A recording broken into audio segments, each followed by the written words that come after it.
নমস্কার, Rishibani institute of Vedic অ্যাস্ট্রোলজির পক্ষ থেকে স্বাগত জানাই আজকের জ্যোতিষ আলোচনায়। আমি শান্তনু আপনাদের সঙ্গে। আলোচ্য বিষয় রাশিফল আগস্ট 2025 এবং মেষ রাশি। কালপুরুষের প্রথম রাশি 7.5 চলছে, তার সঙ্গে সঙ্গে তৃতীয় দেবগুরু বৃহস্পতি বসে রয়েছেন। একটু গম্ভীর মেষ রাশি বা লগ্নের মানুষরা, তাদের পার্সোনালিটি কিন্তু ধীরে ধীরে বেড়ে উঠছে। তার সঙ্গে সঙ্গে নিজের উপর নিয়ন্ত্রণ রাখার চেষ্টা, আয় উন্নতির ক্ষেত্রে একটু আনস্টেবল কন্ডিশন, এটা কিন্তু মেষ এখন ভুগছেন। পারিবারিক সম্পর্কগুলির ক্ষেত্রে অ্যাটাচমেন্টের কোথাও একটা অভাব, এটা দেখতে পাওয়া যাচ্ছে। এই অবস্থায় বেশ কয়েকটি বড় গ্রহ সঞ্চার আমরা এই মাসে দেখতে পাবো। তার মধ্যে প্রথমটি হলো, এই মাসে কিন্তু বুধ তুঙ্গ ক্ষেত্রস্থ হচ্ছে, ফলে শনির সঙ্গে বুধের একটা দৃষ্টি বিনিময় দেখতে পাওয়া যাবে। মেষের ক্ষেত্রে এই দৃষ্টি বিনিময় পরিশ্রম বাড়িয়ে দেবে এবং পরিশ্রমের সাফল্য সেটাও কিন্তু বাড়িয়ে দেবে। অর্থাৎ আপনি যে খাটবেন, খাটনির সঙ্গে সঙ্গে আউটপুট রেজাল্ট সেটাও কিন্তু আপনি কিছুটা হলেও পাবেন। কিছু পুরনো অভিজ্ঞতাকে কাজে লাগিয়ে নিজের ডেভেলপমেন্টের চেষ্টা, এটা আমরা মেষের ক্ষেত্রে দেখব। তার সাথে তৃতীয় বৃহস্পতি, এবং এই বৃহস্পতির একটা স্পেশালিটি থাকছে, সেটা হলো দেবগুরু বৃহস্পতি কিন্তু নিজের নক্ষত্রে থাকছেন পুরো সেপ্টেম্বর মাসটা। পুনর্বসু নক্ষত্রে স্থিত বৃহস্পতি তিনি গুরুচণ্ডাল যোগে অংশগ্রহণ করছেন, এবং এই যোগ কিন্তু আলটিমেটলি দেবগুরু বৃহস্পতির জন্য একটা বড় পজিটিভিটি নিয়ে আসতে চলেছে। জীবনে একটা বিগ চেঞ্জ সেটা কিন্তু বৃহস্পতি দেবে মেষ রাশি বা লগ্নের মানুষদের ক্ষেত্রে। নবমপতি তৃতীয় বসে সপ্তম, নবম এবং একাদশ এই তিনটে ঘরকেই দেখছেন, এবং এর মধ্যে তৃতীয় বৃহস্পতি অংশগ্রহণ করছেন গুরুচণ্ডাল যোগে। সপ্তম ভাবের উপর রাহু বৃহস্পতির দৃষ্টি, বিয়ের কথাবার্তা ফাইনালাইজ করতে চাইবে। এই মাসে পঞ্চমের রবি অবস্থান করে রয়েছে, এবং এই মাসের 17 তারিখে কিন্তু রবি ষষ্ঠ ভাবে চলে যাবে। 15 তারিখে বুধ তুঙ্গ হচ্ছে, এবং 17 তারিখ থেকে সৃষ্টি হচ্ছে ষষ্ঠে বুধাদিত্য যোগ। পরিশ্রমের মধ্যে উন্নতির সুবিধা, কৌটুম্বিতা সম্পর্কের মাধ্যমে অর্থনৈতিক উন্নতি, শ্যালকের সঙ্গে পার্টনারশিপ বিজনেস, সেখানে ডেভেলপমেন্টের সম্ভাবনা। ইনফ্যাক্ট বাবার সাথে পার্টনারশিপ বিজনেসও কিন্তু আপনি শুরু করতে পারেন। কর্মতৎপরতা বাড়তে চলেছে, হাঁটু, কোমর ইত্যাদি অঙ্গ নিয়ে কিছুটা সমস্যার মধ্যে পড়তে পারেন। এই হলো মোটামুটি গ্রহ সঞ্চার সম্পর্কিত কিছু আলোচনা। এবার আমরা কয়েকটি টপিক ওরিয়েন্টেড ডিসকাশন করি। প্রথমেই আমরা চলে আসব স্বাস্থ্যের কথায়। শরীর স্বাস্থ্য ভালো, পায়ের নিচের অংশে আঘাতপ্রাপ্তির একটা হালকা সম্ভাবনা রয়েছে, কিংবা কোনো পুরনো ব্যথার কারণেও কষ্টপ্রাপ্ত হতে পারেন, যেটা নিয়ে বিন্দু মাত্র দুশ্চিন্তার কোনো কারণ কিন্তু থাকছে না। গর্ভস্থ সন্তানের শরীর স্বাস্থ্য নিয়ে যত্নশীল হতে হবে। যাদের নিউরো প্রবলেম রয়েছে, নার্ভের সমস্যা রয়েছে, তাদের এই সমস্যা কিন্তু বেশ বাড়তে দেখতে পাওয়া যাবে। আইনি সমস্যার কারণে মেন্টাল স্ট্রেস বৃদ্ধির সংযোগ, এটা মেষের ক্ষেত্রে রয়েছে। ব্যক্তিত্বের বিকাশ ঘটবে, এবং নিজের বিভিন্ন ভুল সেখান থেকে মেষ কিন্তু শিক্ষা গ্রহণ করতে পারবেন, এবং সেই শিক্ষাকে কাজে লাগিয়ে আগামী দিনের উন্নততর পথ প্রশস্ত করবার প্রচেষ্টা, এটা আমরা মেষের ক্ষেত্রে দেখতে পাবো। খুব সহজভাবেই মেষ কিন্তু নিজের জায়গা তৈরি করতে পারবেন। পড়াশোনার ক্ষেত্রে একটা ওভারঅল ডেভেলপমেন্ট দেখতে পাওয়া যাবে। তৃতীয় বৃহস্পতি উৎসাহ উদ্যম বাড়াবে। অন্যদিকে একাদশের রাহু সাকসেস রেট অবশ্যই কিছুটা কমাবে। যে কোনো কনফিউশনের ক্ষেত্রে গুরুর সাহায্য আপনাকে নিতে হবে। সেই গুরু হতে পারেন আপনার পিতা, তিনি হতে পারেন আপনার কোনো গাইড, তিনি এমন কোনো মানুষ হতে পারেন যার প্রতি আপনার আস্থা আছে। এই মানুষটার পরামর্শ এটা আপনাকে নিতে হবে, এবং এই পরামর্শই কিন্তু আপনাকে একটা জায়গায় পৌঁছে দেবে। এই পরামর্শ আপনার কনফিউশন কাটিয়ে দেবে। পঞ্চমে কেতু শিক্ষাক্ষেত্রে, প্রেমের ক্ষেত্রে কনফিউশন আনবে না, এটা হতে পারে না। কনফিউশন থাকবে, এবং সেই কনফিউশন কাটিয়ে উঠবার ক্ষেত্রে কোনো বয়োজ্যেষ্ঠ ব্যক্তি বা কোনো গাইড তিনি কিন্তু আপনাকে সাহায্য করবেন। হায়ার স্টাডিজের ক্ষেত্রে ডেভেলপমেন্ট রয়েছে, এবং যারা একটু ক্রিয়েটিভ স্টাডির সঙ্গে কানেক্টেড, যাদের স্টাডির মধ্যে কিছু ইনোভেশন রয়েছে, যারা পিএইচডি করছেন কিংবা পোস্ট ডক করছেন, মাস্টার্স করছেন, যারা কিছুটা ভাবনা চিন্তা নিয়েছেন পড়াশুনোর ক্ষেত্রে কিছুটা ডেভেলপমেন্ট কিভাবে করা যেতে পারে, যারা অনেকটা হায়ার স্টাডিজের ওপরে চিন্তাভাবনা করছেন, তাদের ক্ষেত্রে কিন্তু ইমপ্রুভমেন্ট রয়েছে। কিন্তু যাদের স্টাডিটা বেসিক লেভেলে রয়েছে, মাধ্যমিক, উচ্চ মাধ্যমিক, তাদের ক্ষেত্রে পড়াশোনায় কনসেন্ট্রেশনের অভাব দেখতে পাওয়া যাবে। তারা চেষ্টা করেও মনঃসংযোগ করতে পারবেন না, পুরোপুরি মনঃসংযোগের একটা পূর্ণ অভাব এটা কিন্তু আমরা অবশ্যই দেখতে পাবো। পড়াশোনার মধ্যে মনঃসংযোগের একটা অভাব এটা দেখতে পাওয়া যাবে। বাবা মা রেগে যাবেন, মোবাইলের প্রতি অ্যাট্রাকশন এটা বাড়তে দেখতে পাওয়া যাবে। তার সঙ্গে সঙ্গে পাল্লা দিয়ে বাড়বে কনফিউশন, কোন সাবজেক্টটা পড়া উচিত, কোন দিকে যাব, এইরকম বিভিন্ন কনফিউশন সেটা দেখতে পাওয়া যাবে। কর্মক্ষেত্র মোটামুটি শুভই থাকছে, তবে শত্রুতা থাকবে কর্মক্ষেত্রে। অকারণ ছোটোখাটো ঝামেলায় জড়িয়ে যাওয়া, সেটাকে একটু বড় করে আপনার বসের কাছে পৌঁছে দেওয়ার প্রচেষ্টা ইত্যাদি সৃষ্টি হতে পারে। এবং নিজের প্রতি একটা নিয়ন্ত্রণ সেটা যদি না রাখেন, সেই ক্ষেত্রে কিন্তু কর্মক্ষেত্রে বেশ ভালো রকম সমস্যা সেটা সৃষ্টি হতে পারে। আপনাকে ইউটিলাইজ করার চেষ্টা সেটা দেখতে পাওয়া যাবে। নতুন চাকরি পাওয়ার চেষ্টা এটা মাঝারি, ভীষণভাবে যে চাকরি পাবেনই এই কথাটা এই সময় বলা যাচ্ছে না। তবে যেহেতু 17 তারিখের পর থেকে বুধাদিত্য যোগ সৃষ্টি হচ্ছে আপনার 6th হাউসে, তাই কর্মক্ষেত্রে বুদ্ধির প্রয়োগে অবস্থার উন্নতি, একটা promotion, development, improvement, at least appreciation, যে না তুমি মেষ রাশির মানুষ, তুমি কর্মটা ভালো করেছো, আমাদের কোম্পানির তোমার কাজে উপকার হয়েছে, এই অ্যাপ্রিসিয়েশন এটা অ্যাটলিস্ট পাওয়ার সংযোগ সেটা কিন্তু তৈরি হবে। তবে যেই মাত্র অ্যাপ্রিসিয়েশন বাড়বে, তার সঙ্গে সঙ্গে শত্রুতাও আপনাকে ফেস করতে হবে। কর্মসূত্রে বিদেশ যাত্রার সম্ভাবনা অল্প বিস্তর থাকছে, এবং যারা বিদেশেই রয়েছেন তাদের কিন্তু অর্থভাগ্য, মান সম্মান প্রাপ্তির সুযোগ ইত্যাদি বাড়তে দেখতে পাওয়া যাবে। নিয়ন্ত্রণ রাখুন নিজের খরচের উপরে। কর্মব্যস্ততা বাড়িয়ে তুলবার চেষ্টা এটা অবশ্যই করতে হবে। ব্যবসার ক্ষেত্রে স্পষ্ট ডেভেলপমেন্ট দেখতে পাওয়া যাবে, তার সঙ্গে সঙ্গে পরিশ্রমও বাড়বে। নিজের খাদ্যের উপর সঠিক নিয়ন্ত্রণ এটা অবশ্যই আপনার রাখা উচিত, এবং সেই ক্ষেত্রে আপনার ভালো থাকার প্রবণতা সেটাও কিন্তু বাড়তে দেখতে পাওয়া যাবে। ব্যবসার ক্ষেত্রে ইনভেস্টমেন্টের উপরে নিয়ন্ত্রণ রাখবার চেষ্টা আবশ্যিকভাবে করতে হবে। কর্মতৎপরতা বাড়বে। এই সময় বিয়ের কথাবার্তা ফাইনালাইজ হওয়ার সম্ভাবনা পুরোপুরি রয়েছে, এবং যেহেতু সপ্তম ভাবের উপর বৃহস্পতির রাহু উভয় গ্রহের দৃষ্টি রয়েছে, বিয়ে হয়ে যাওয়ার সম্ভাবনা, বিয়ে সম্পর্কিত হঠাৎ সিদ্ধান্ত নেওয়ার প্রবণতা সেটাও কিন্তু বাড়তে পারে। মানসিক দিক থেকে দুশ্চিন্তা বৃদ্ধির সংযোগ দেখতে পাওয়া যায়। সমস্ত রকম আইনি জটিলতা থেকে নিজেকে বার করে নিয়ে আসার চেষ্টা এটা অবশ্যই আপনাকে করতে হবে। ব্যবসার ক্ষেত্রে কোনো রকম স্ট্রেস এটা কিন্তু ফেস করা চলবে না। নিজেকে ভালো রাখার চেষ্টা অবশ্যই আপনাকে করতে হবে। স্টক মার্কেটে ইনভেস্টমেন্ট করতে পারেন, একটু লং টার্মের জন্য ইনভেস্টমেন্ট করবে, এবং তার সঙ্গে সঙ্গে একটু সিকিউরড শেয়ারে ইনভেস্টমেন্ট এটা কিন্তু আপনার জন্য ভালো। মানসিক দিক থেকে যারা অস্থির অবস্থায় রয়েছেন তাদের কিন্তু এই সময় প্রেম, বিবাহ ইত্যাদি সম্পর্কের ক্ষেত্রে সমস্যা আসতে দেখতে পাওয়া যাবে। প্রেমিক প্রেমিকা সম্পর্কের মধ্যে তৃতীয় ব্যক্তির আগমনের একটা সংযোগ এটাও দেখতে পাওয়া যায়। মাসের প্রথম 15 দিন ইগো প্রবলেম মারাত্মক আকার ধারণ করতে পারে। স্বামী কিংবা স্ত্রীর শরীর স্বাস্থ্য নিয়ে দুশ্চিন্তা কমতে দেখতে পাওয়া যাবে। তবে এই পারপাসে খরচ কিন্তু কিছুটা বাড়বে। ট্রিটমেন্ট কস্ট সেটা কিছুটা না বলে বেশ কিছুটা বলা যেতে পারে। অর্থনৈতিক উন্নতির ক্ষেত্রে পরিবারের প্রত্যেকটি সদস্যের একটা অবদান রয়েছে, এরকম বাড়তে দেখতে পাওয়া যাবে। পেটের ব্যথায় কিছুটা কষ্টপ্রাপ্ত হতে পারেন। 10 তারিখের পর থেকে সামান্য আঘাত প্রাপ্তির সম্ভাবনা এটাও দেখতে পাওয়া যায়। মেষ রাশি বা লগ্নের মানুষরা তারা কিছুটা ফাটকা টাকা পয়সা অবশ্যই পেতে পারেন, তবে সেটা যে অতিরিক্ত তা কিন্তু কখনোই নয়।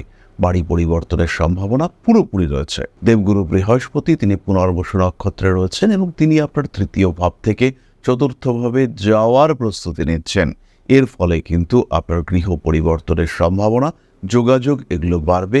অনেক দিন ধরে একটা রিসেল ফ্ল্যাট খুঁজছিলেন, অনেক দিন ধরে বাড়িটা বিক্রি করার চেষ্টা করছিলেন, বাড়িটা বিক্রি হলেই নতুন একটা ফ্ল্যাটে যাবেন এবং একটু ভালো থাকার চেষ্টা করবেন, একটা ভালো বাস্তুতে শিফট করার চেষ্টা করবেন। মেষ রাশি বা লগ্নের সেই সমস্ত মানুষ যারা একটা ভালো বাস্তুতে যাওয়ার পরিকল্পনা করছেন, তাদের ক্ষেত্রে কিন্তু ভালো খবর আসতে চলেছে। বাবা মা এদের শরীর নিয়ে বিরাট দুশ্চিন্তা থাকছে না, কিন্তু যদি আপনার জন্মকুণ্ডলিতে নবমের রাহু অবস্থান করে, অথবা এই মুহূর্তে যদি আপনার রাহুর দশা, অন্তর্দশা ইত্যাদি চলে, সেই ক্ষেত্রে বাবার শরীর নিয়ে বিরাট দুশ্চিন্তা আসবে। ইনফ্যাক্ট সেই কারণে অনেকটা খরচও বাড়তে পারে। সম্পর্কের মাধ্যমে একটু বেটারমেন্টের সম্ভাবনা এটা দেখতে পাওয়া যাবে। স্বামী স্ত্রী এদের চাকরি প্রাপ্তির সংযোগ আপনার মনে অর্থনৈতিক স্বস্তি এটা কিছুটা এনে দেবে। জীবনে কিছু নতুনত্বের সুযোগ আসতে দেখতে পাওয়া যাবে। নতুন সম্পর্ক, পুরনো সম্পর্ক নতুন করে আসা ইত্যাদির সম্ভাবনা দেখতে পাওয়া যায়। বাড়িতে নতুন পোষ্য, এটা অবশ্যই মেষ নিয়ে আসতে পারেন। এরপরে আমরা চলে আসবো নাক্ষত্রিক আলোচনা প্রসঙ্গে। প্রথমেই রয়েছেন অশ্বিনী নক্ষত্রের মানুষরা। উচ্চ শিক্ষায় উন্নতির সম্ভাবনা, কাছের বন্ধু বান্ধব, কাছের মানুষ, আত্মীয় পরিজন, কুটুম্ব, এদের কারণে কিছুটা বদনাম হতে পারেন। রাজনৈতিক সক্রিয়তা বৃদ্ধির সম্ভাবনা রয়েছে। ভুগতে চলেছেন পেটের সমস্যায়। টাকা পয়সা বাড়বে, অর্থনৈতিক স্থিতিশীলতা, কর্মপ্রাপ্তির সংযোগ ইত্যাদি বাড়তে চলেছে। তড়িৎ আগুন ইত্যাদি থেকে অশ্বিনীকে কিছুটা সাবধানে থাকতে হবে। বিবাহিত জীবন মাঝারি, স্বামী স্ত্রীর মধ্যে বিশ্বাসযোগ্যতা, ভরসা, তার কিছুটা অভাব সৃষ্টি হতে পারে। পরবর্তী নক্ষত্র ভরণী, ফিনান্সিয়াল স্টেবিলিটি বাড়তে দেখতে পাওয়া যাবে। কাছের বন্ধুদের সঙ্গে পার্টনারশিপ বিজনেসের কোনো একটা অফার এটা আপনার ক্ষেত্রে আসতে পারে। নাম যশ, প্রভাব, প্রতিপত্তি ইত্যাদি বাড়বে। অকারণ ঝামেলায় জড়িয়ে যাওয়ার সম্ভাবনা এটা কিন্তু রয়েছে। 10 তারিখ থেকে 23 তারিখ পর্যন্ত কিছুটা সাবধানতা অবলম্বন করতে হবে ভরণী নক্ষত্রের মানুষদেরকে। এই সময় কোনো রকম নতুন ইনভেস্টমেন্ট না করাটাই আপনার জন্য উচিত। ব্যবসাপত্র বাড়তে দেখতে পাওয়া যাবে। রাজনৈতিক ক্ষেত্রে কিছুটা সক্রিয়তা আসতে পারে। বাড়ির পোষ্য প্রাণীর শরীর স্বাস্থ্য নিয়ে দুশ্চিন্তা বাড়তে চলেছে। আপনজনদের সঙ্গে কিছুটা অস্থিরতা বৃদ্ধির সম্ভাবনা দেখতে পাওয়া যায়। মুখমণ্ডল কিংবা নাক, কান, গলা ইত্যাদি সংক্রান্ত সমস্যা আপনাকে ভোগাতে পারে। পরবর্তী নক্ষত্র কৃতিকা, কাজকর্মের সুযোগ আসতে দেখতে পাওয়া যাবে। রক্ত সংক্রান্ত কোনো সমস্যার কারণে কষ্টপ্রাপ্ত হতে পারেন। গর্ভস্থ সন্তানের শরীর স্বাস্থ্য নিয়ে সচেতন হতে হবে। তবে এই সময় কনসিভ করবার একটা সুযোগ এটা কিন্তু আপনার ক্ষেত্রে আসবে। শরীরে কোনো জটিল রোগ বাসা বাঁধার সম্ভাবনা দেখতে পাওয়া যায়। শরীরের দিকে আরেকটু খেয়াল, নজর অবশ্যই আপনাকে বাড়াতে হবে। খেয়াল রাখতে হবে অতিরিক্ত পরিশ্রম আপনাকে দুর্বল করে দিচ্ছে না তো। সেই ক্ষেত্রে অবশ্যই পরিশ্রমের উপরে নিয়ন্ত্রণ আনার চেষ্টা করতে হবে। অতিরিক্ত দ্রুত রাইডিং, হঠাৎ রেগে যাওয়া, এই সমস্ত বিষয়ের উপর নিয়ন্ত্রণ রাখতে হবে এবং এই নিয়ন্ত্রণ কিন্তু অবশ্যই রাখতে হবে। সুতরাং মেষ রাশি বা লগ্ন সেপ্টেম্বর মাস কেমন যাবে সেই সম্পর্কে একটা সাধারণ ধারণা আমরা প্রাপ্ত হলাম। খেয়াল রাখবেন কয়েকটি কথা। 1 তারিখ থেকে 8 তারিখ পর্যন্ত ফাটকা টাকা পয়সা প্রাপ্তির সম্ভাবনা রয়েছে। এই সময় নতুন কোনো ডিল সাইন করতে পারেন, নতুন কোনো ডিল তৈরি করতে পারেন, নতুন কোনো পার্টনারশিপে এই সময় কিন্তু আপনি যেতে পারেন। এই একই সময় খাদ্যের উপর নিয়ন্ত্রণ রাখার চেষ্টা আপনাকে করতে হবে। পারিবারিক সম্পর্ক সংক্রান্ত বিষয়, আদান প্রদান, দেনা পাওনা ইত্যাদি সংক্রান্ত কথাবার্তা আপনাকে বলতে হবে 17 তারিখ থেকে 23 তারিখের মধ্যে। এই সময় নতুন কোনো জিনিসপত্র, ফার্নিচার, গাড়ি ইত্যাদি কিনতে পারেন, বুক করতে পারেন, সেটা আপনার জন্য শুভ হবে। হঠাৎ করে যদি বিয়ের কথাবার্তা এগোয়, সেটা 17 তারিখের পরে করা আপনার জন্য ঠিকঠাক হবে। বাড়ি পরিবর্তনের জন্য 17 তারিখের পরের সময়টাই আপনার জন্য আদর্শ। তাহলে এবার আমরা চলে আসব প্রতিকার সংক্রান্ত আলোচনা প্রসঙ্গে। তবে তার আগে বলি, এখন কিন্তু আমরা রেগুলার থাকছি আগরতলা, দুর্গাপুর এবং দক্ষিণ কলকাতাতেও, সঙ্গে উত্তর কলকাতা তো রয়েছে। তাছাড়াও আমাদের সঙ্গে অনলাইনে কথাবার্তা বলা যেতে পারে। খেয়াল রাখতে হবে সমস্যা আসতেই পারে জীবনে, সমস্যার সমাধান করবার রাস্তা সেটা আপনার হাতেই রয়েছে। প্রয়োজন একজন মানুষের যে আপনাকে সেই সমস্যা সমাধানের রাস্তা দেখিয়ে দিতে পারে। সরাসরি যোগাযোগ করবার জন্য কল করুন আমাদের কন্ট্যাক্ট নাম্বারে এবং সাবস্ক্রাইব করুন আমাদের ইউটিউব চ্যানেলগুলিকে। প্রতিকার সংক্রান্ত বিষয়ে বিরাট দুশ্চিন্তার কোনো কারণ মেষের ক্ষেত্রে থাকছে না।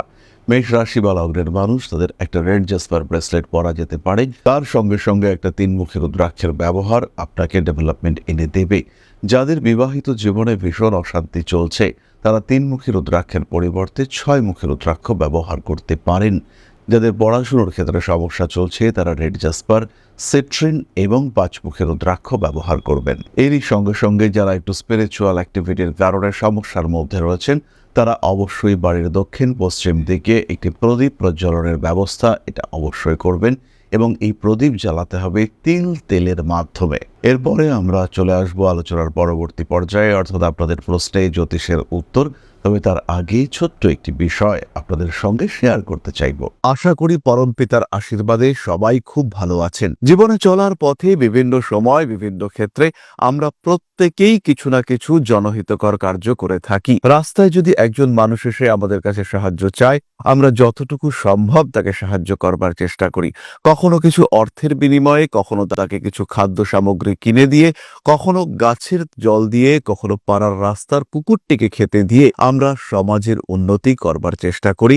আমরা সমাজের প্রতি আমাদের সামাজিক দায়বদ্ধতা পালন করবার চেষ্টা করি, কারণ প্রত্যেকেই আমরা মানুষ, প্রত্যেকের মধ্যেই রয়েছে মনুষ্যত্ব, প্রত্যেকেই আমরা অপরকে সাহায্য করবার জন্য অল্প বিস্তর দায়বদ্ধ। এই ভাবনা নিয়েই অধ্যাত্ম, সেবা এবং প্রকৃতি পূজনের ব্রতী হয়েছে আমরা। আপনাদের সহযোগিতায় গঠন হয়েছে পরম ব্রহ্ম মিলন মঠ ও সেবাশ্রম। দীর্ঘদিন ধরেই, প্রায় বিগত 3 বছর ধরে বিভিন্ন সময়ে, বিভিন্ন অবস্থায়, বিভিন্ন পরিস্থিতিতে মানুষের পাশে গিয়ে আমরা দাঁড়িয়েছি। মানুষের পাশে যতটা সম্ভব সাহায্য করবার চেষ্টা আমরা করেছি আমাদের ক্ষুদ্র সামর্থ্যে। বারংবার আমরা পেয়েছি আপনাদের সাহচর্য, বারংবার আপনারা বাড়িয়ে দিয়েছেন আপনাদের সহযোগিতার হাত। তাই আরও একবার আপনাদের সামনে আজ আমি আবার এসেছি পরবর্তী কর্মসূচিকে বাস্তবায়িত করবার জন্য। বিগত দিনগুলিতে বিভিন্ন সময়ে আমরা বিভিন্ন ক্ষেত্রে ডোনেশন কর্মসূচি করেছি। আমরা শীতকালে কম্বল বিতরণ করেছি, মোজা চটি বিতরণ করেছি, মশারি বিতরণ করেছি ডেঙ্গুর সময়, করোনার সময় খাদ্য সামগ্রী বিতরণ করেছি আমরা। তার সঙ্গে সঙ্গে ছোট ছোট শিশুদের পড়াশুনো এগিয়ে যাওয়ার জন্য সারা বছরের সমস্ত শিক্ষা উপকরণ আমরা বিতরণ করেছি। তাদের সঙ্গে আমরা সময় কাটিয়েছি। এদের শিক্ষার ক্ষেত্রে যাতে ডেভেলপমেন্ট হয়, তাই বেশ কিছু এলাকায় আমরা সম্পূর্ণ বিনামূল্য কোচিং সেন্টার পরিচালনা করছি। এবং বিশেষ বিষয়টি হলো যে প্রত্যেকটি ক্ষেত্রেই আপনারা কিন্তু প্রত্যক্ষ বা পরোক্ষভাবে আমাদের সঙ্গে আছেন।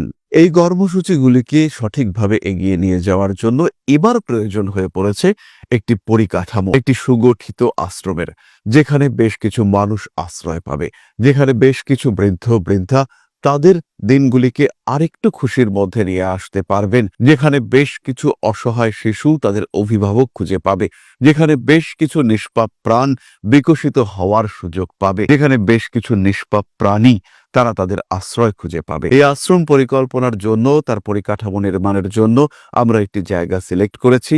সেই জায়গাটি ক্রয় করবার জন্য প্রয়োজন বিপুল অর্থের, যেটি কেবলমাত্র আমাদের প্রচেষ্টায় সংগ্রহ করা অসম্ভব। তাই আপনাদের প্রত্যেকের কাছে ছোট্ট অনুরোধ, প্রত্যেকেই অল্প অল্প করে এগিয়ে আসুন। প্রত্যেকের বিন্দু বিন্দু অনুদানে একদিন সিন্ধু স্বরূপ গড়ে উঠবে পরম ব্রহ্ম মিলন মঠ ও সেবাশ্রম। আমাদের প্রত্যেকের স্বপ্ন সমাজের জন্য কিছু করে যাওয়ার, সমাজকে উন্নততর পর্যায়ে নিয়ে যাওয়ার এই যে প্রচেষ্টা, এই যে ইচ্ছে, এই যে উদ্যম, এই উৎসাহ বাস্তবায়িত হবে আপনাদের সহযোগিতার মাধ্যমে। তাই আপনাদের প্রত্যেকের কাছে স্বনির্বন্ধ অনুরোধ, যতটুকু সম্ভব, যতটুকু সামর্থ্য, হতেই পারে অতি ক্ষুদ্র সেই সামর্থ্য, কিন্তু এসে পাশে দাঁড়ান।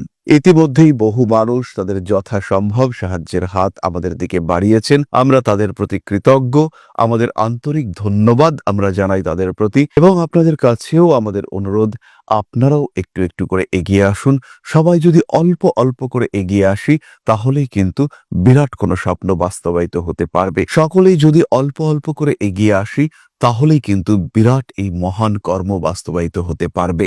একদিন আমার আপনার প্রত্যেকের স্বপ্ন পরম ব্রহ্ম মিলন মঠ ও সেবাশ্রম আধ্যাত্ম, সেবা এবং প্রকৃতি পূজনের এই মহান দায়িত্ব নিয়ে এগিয়ে আসতে পারবে, একটি জায়গা তৈরি করতে সক্ষম হবে। সবাইকে জানাই অগ্রিম ধন্যবাদ এবং শুভেচ্ছা।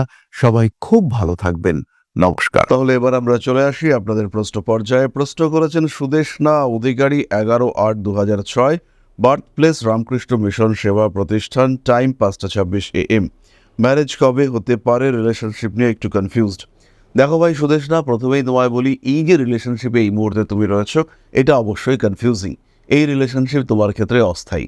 তোমার ক্ষেত্রে প্রকৃত সম্পর্ক আসতে দেখতে পাওয়া যাবে এক্স্যাক্টলি তোমার যখন বয়স হবে 25 বছর। 23 থেকে 27 বছর বয়সের মধ্যে দুবার চাকরি পরিবর্তন তুমি দেখতে পাবে। পারিবারিক সম্পর্কগুলি থেকে কিছুটা আঘাতপ্রাপ্ত হওয়ার সম্ভাবনা রয়েছে। তাই এই মুহূর্তে প্রফেশনে কনসেন্ট্রেট করা এটাই তোমার জন্য উচিত। তোমার আত্মসত্তা এটাকে জাগ্রত করে তুলবে তোমার প্রফেশনাল ডেভেলপমেন্ট। তাই নিজের জীবনকে আরেকটু বেটার করার চেষ্টা অবশ্যই করতে হবে। নিজেকে ভালো রাখার চেষ্টা এটা অবশ্যই করতে হবে। এগিয়ে চলো নিজের লক্ষ্যের দিকে, নিজেকে ভালো রাখার চেষ্টা অবশ্যই করো। তাহলে আজকের আলোচনা আমরা আর দীর্ঘায়িত করব না। সবাই সুস্থ থাকুন, ভালো থাকুন। মা শ্রী শ্রী আদিশক্তির আশীর্বাদে আপনাদের জীবন আরও আরও আরও সুন্দর হয়ে উঠুক, আরও সমৃদ্ধ হয়ে উঠুক। জয় মা আদিশক্তি। নমস্কার। ওং अकारादि पंचाशद्वर्णेभ्यो स्वाहा। ओं प्रतिपादादि तिथिभ्यो स्वाहा। ओं कृष्णपक्षाय स्वाहा। ओं शुक्लपक्षाय स्वाहा। ओं अमावस्याय स्वाहा। ओं पूर्णिमाय स्वाहा।